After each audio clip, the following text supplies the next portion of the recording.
भगवद्गीता या पृथ्वीमधील सगळ्यात महाग नॉलेजचा स्रोत आहे। या नॉलेजची खरं तर काही किंमतच नाही आहे। या नॉलेजमध्ये एवढी ताकद आहे की हे तुमचं आयुष्य अख्खं बदलून टाकेल।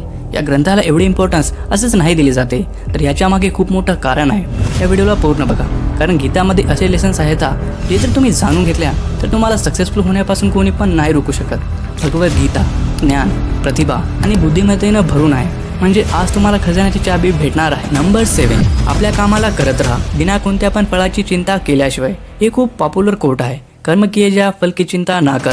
तुम्ही आता काही पण करा, त्या कामाला लालसेपोटी किंवा पैशाच्या लालसेपोटी किंवा अहंकाराने करू नका, तर प्रेमाने, दयाने आणि समर्पणाने करा। म्हणजे तुम्ही कोणतं पण काम जर करत असाल तर त्या कामाला मनातूनच करा, पूर्ण ध्यान त्या कामामध्येच लावा। आता खूप लोकांचा हे प्रश्न असेल की यार हे कसं होऊ शकते, म्हणजे तुम्ही जर कोणतं काम करत असाल तर ते फळासाठीच तर करत आहात ना। म्हणजे तुमच्या मनामध्ये एक विचार आहे की मी या कामाला करेन आणि मला हे भेटेल, तरच तर मी काम करत आहे ना, तरच तर माझ्या मनामध्ये मोटिवेशन आहे ना। तर मग फळाची चिंता कसं करू नये? जर फळाची चिंता केल्या नाही तर मग कामाला आम्ही कसं करू शकता? तर बघा, गोष्ट अशी आहे की कामाला येथे फोकसच्या सोबत करायची आहे। सिंपल गोष्ट अशी आहे की कोणतं पण काम तुम्ही तेव्हाच परफेक्ट पद्धतीने करू शकता तेव्हा तुमच्या दिमागामध्ये कामाशिवाय दुसरं काही पण चालत नाही। म्हणजे जर तुम्ही काम करत असाल तर कोणत्या पण विचाराला तुम्हाला इग्नोर करायला पाहिजे, ते बस काम तर काम। आता ते विचार कामाच्या फळासाठी भेटणारा असेल तरी पण त्याला इग्नोर तुम्हाला केलं पाहिजे ते, कारण जर तुम्ही फक्त फळाबद्दल जर विचार करत बसल्या तर तुम्ही त्या कामात तुमचं 100% फोकस नाही देऊ शकणार। त्याच्यामुळे प्रेझेंट मुवमेंट म्हणजेच वर्तमान काळामध्ये राहूनच तुम्ही त्या कामामध्ये ध्यान द्या, त्याच्या फळाबद्दल विसरा। आपल्या कामाला हमेशा मनामधूनच केलं पाहिजे ते, आणि त्या कामापासून तुम्हाला काय प्राप्त करायचं आहे त्याच्याबद्दल जास्त विचार करू नका, तरच तुमच्यासाठी चांगलं असेल। फक्त कामामध्ये लक्ष द्या, तरच तुम्ही त्या कामाला शांतीपूर्ण करू शकाल। नंबर 6, पाच इंद्रियाच्या मदतीने चुकीच्या पद्धतीने भेटलेले सुख सुरुवातीला तर तुम्हाला खूप गोड लागेल, पण पुढे जाऊन ते तुम्हाला जहरवाणी खत्म करून टाकेल। याची मिनिंग अशी आहे की चुकीच्या पद्धतीने मिळालेले सुख तुम्हाला खूप खाली पाडून टाकेल। नशा करून किंवा अशी कोणती पण गोष्ट करून जे चुकीचे आहे ते तर तुम्हाला थोड्या वेळासाठी सुख देईल, पण काही वर्षानंतर तुम्हाला ते खूप खाली पाडून टाकेल। त्याच्यामुळे आयुष्यामध्ये जे कोणतं पण काम आहे तुम्हाला माहिती आहे की ते चुकीचं आहे, तर त्याला कधी पण करू नका। त्याच्या बदल्यामध्ये असं काहीतरी करायला पाहिजे ते ज्याच्यामुळे तुम्हाला परम सुख भेटेल। ते तुमच्या दिमागाच्या केमिकल लोच्यामुळे उत्पन्न होत नाही, तर ते त्या जगाच्या पण परीची गोष्ट आहे। आणि ही खुशी तुम्हाला कशी भेटते? हे सुख तुम्हाला असं भेटते कोणासोबत तर प्रेम करून, लोकांची मदत करून, आई वडिलांची सेवा करून, गरिबांना मदत करून। नंबर 5, आयुष्यामध्ये सक्सेसचं सगळ्यात मोठं सिक्रेट हे आहे बॅलन्स लाईफ, म्हणजे संतुलित जीवन। आयुष्यात कोणतं पण काम, झोपणं, जेवण करणं, खाणं पिणं, आयुष्यातली कोणती पण गोष्ट असो तिला तुम्हाला बॅलन्स मोडमध्येच करायला पाहिजे ते। म्हणजे ना कमी ना जास्त, ना तुम्हाला जास्त झोपलं पाहिजे ते नाही कमी, तुम्हाला जास्त खाल्लं पाहिजे ते ना पूर्णपणे कमी। तुम्हाला सगळ्या गोष्टीला बॅलन्स ठेवायला पाहिजे ते, परफेक्टली बॅलन्स। तुमच्या बोटावर कधीतरी काहीतरी ठेवून बघा, हे तुम्ही आहात। जर थोडं पण इकडे झालात किंवा तिकडे झालात तर खाली पडणं फिक्स आहे, पण जर तुम्ही मध्ये राहाल तर हमेशा टिकून राहाल। हे कॉमनची गोष्ट आहे, पण तरी पण खूप गरजेची आहे। नंबर 4, तुम्ही तुमच्या दिमागाला जर कंट्रोल करू शकणार झाल्या तर मग तुमचं दिमागच तुम्हाला कंट्रोल करू लागेल आणि तुम्ही त्याचे गुलाम बनून जाल। एक गोष्ट तुमचं आयुष्य बदलून टाकेल। तुमच्या आयुष्यात एक ना एक गोष्ट अशी नक्कीच असेल, आता ते कोणत्या पण प्रकारचा नशा असो किंवा कोणती पण वाईट गोष्ट ज्याला तुम्हाला सोडायचं असेल पण तुम्ही सोडू शकणार झाल्या, तर हे कोड तुम्हाला तेच सांगत आहे, तुम्हाला तुमच्या दिमागाला कंट्रोल करायला शिकलं पाहिजे ते। जर नाही करणार तर मग तुमचं दिमागच तुम्हाला कंट्रोल करू लागेल। त्याच्यामुळे जेव्हा काय पण करायचं मन करत असेल तर त्याच्यावर एक बार तुम्ही नक्कीच विचार केला पाहिजे ते की हे बरोबर आहे की नाही। तुम्हाला हमेशाच तुमच्या दिमागाचं नाही ऐकलं पाहिजे ते। आता एक खूप मोठं डिबेट आहे की तुम्हाला तुमच्या हृदयाचं ऐकलं पाहिजे ते हे तुमच्या दिमागाचं, तर याचं उत्तर आहे बॅलन्स। आजकाल जे काही पण तुम्ही निर्णय घेत्या ते 80% दिमागासोबतच घेत्या,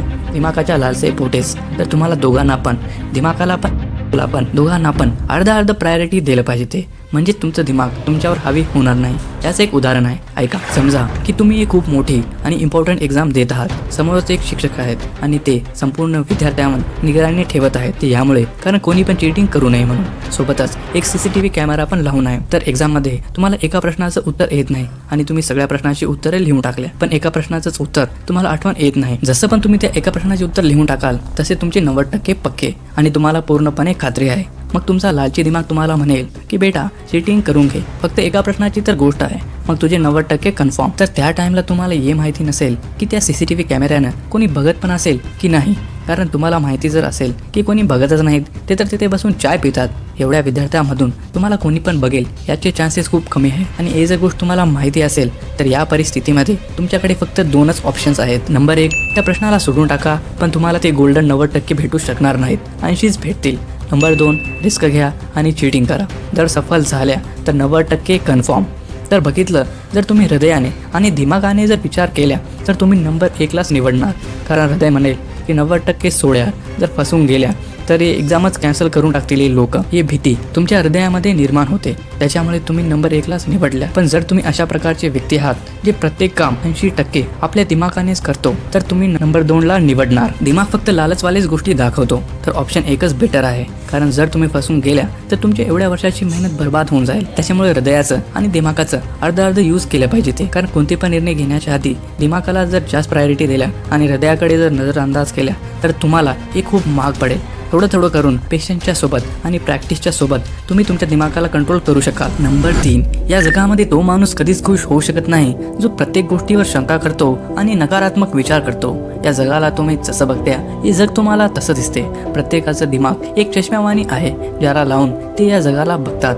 सेम एक घटना एका व्यक्तीसाठी चांगली असते तर दुसऱ्यासाठी वाईट. टीव्हीमध्ये तुम्ही अशाच बऱ्याच रियालिटी शोला बघत असाल आणि विचार करत असाल की लोक हे कसं बघतात, मला तर याच्यामधलं काही समजमध्ये येत नाही, तरी पण लोक हे बघत असतात. तर याच्यामध्ये ते तुमच्यासाठी खराब आहे, नॉनसेन्स आहे, पण त्या लाखो लोकांसाठी ते फेवरेट शो आहे. तुम्ही आता विचार करा, तुमचं फेवरेट शो किंवा तुमची फेवरेट मूवी कोणती आहे? तर तुमची फेवरेट मूवी बघते वेळेस तुम्हाला जेवढं मजा आलं होतं तेवढं मजा या लोकांना हे फालतू शो बघताना येते. हे तुमच्यासाठी फालतू आहे, पण त्या लोकांसाठी मस्त. तर ह्या सगळ्या गोष्टी तुमच्या नजरेला बनवत असतात. जर तुम्ही निळ्या कलरचा चष्मा लावला तर हे जग तुम्हाला निळ्या कलरचं दिसेल.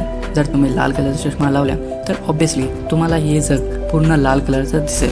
तुम्ही ऐकत असाल ना की दुनिया बर्बाद झाली आहे, या जगामध्ये निगेटिव्हिटी वाढून गेलेली आहे, या जगाचा अंत लवकरच आहे. पण तुम्ही कधी विचार केला एवढ्या खराब कंडिशनमध्ये पण आज पण काही असे लोक आहेत जे खूप खुश राहतात?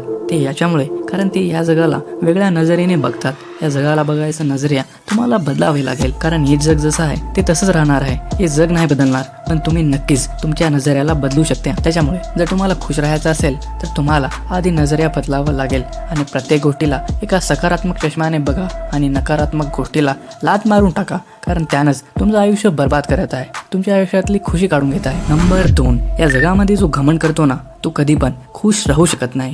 जे पण तुमच्याकडे आहे ते कधी पण तुम्ही गमावू शकता. कोणती पण गोष्ट तुमच्याकडे हमेशासाठी राहत नाही. आणि जर तुमच्याकडे आता काहीच नसेल तर याचा पण अर्थ असा नाही आहे की आयुष्यभर तुमच्याकडे आता काहीच राहणार नाही, तुम्ही काहीच कमवू शकणार. कारण वेळ हे बदलत असते. या जगामध्ये कोणती पण गोष्ट परमनंट राहत नाही. त्याच्यामुळे तुम्हाला घमंडला त्याग करून टाकलं पाहिजे. ते घमंडला त्यागाल तर तुम्ही ऑटोमॅटिकलीच तुमच्या आयुष्यात वरी जाल. त्याच्यामुळे कधी पण कुणाला पण कमी समजू नका, प्रत्येकाला समान दर्जानं बघितलं पाहिजे. ते नंबर 1, कोणता पण व्यक्ती कोणत्या पण कामामध्ये तेव्हाच माहीर बनतो जेव्हा तो व्यक्ती ते काम करतो जे त्याला पसंत आहे. आणि यालाच तुम्ही मॉडर्न भाषेमध्ये पॅशन म्हणत्या. जर तुम्ही ते काम करायला ज्या कामासाठी तुम्ही बनलाच नाही तर तुम्ही कधी पण खुश राहू शकत नाही आणि तुम्ही त्या कामामध्ये पण माहेर बनू शकणार.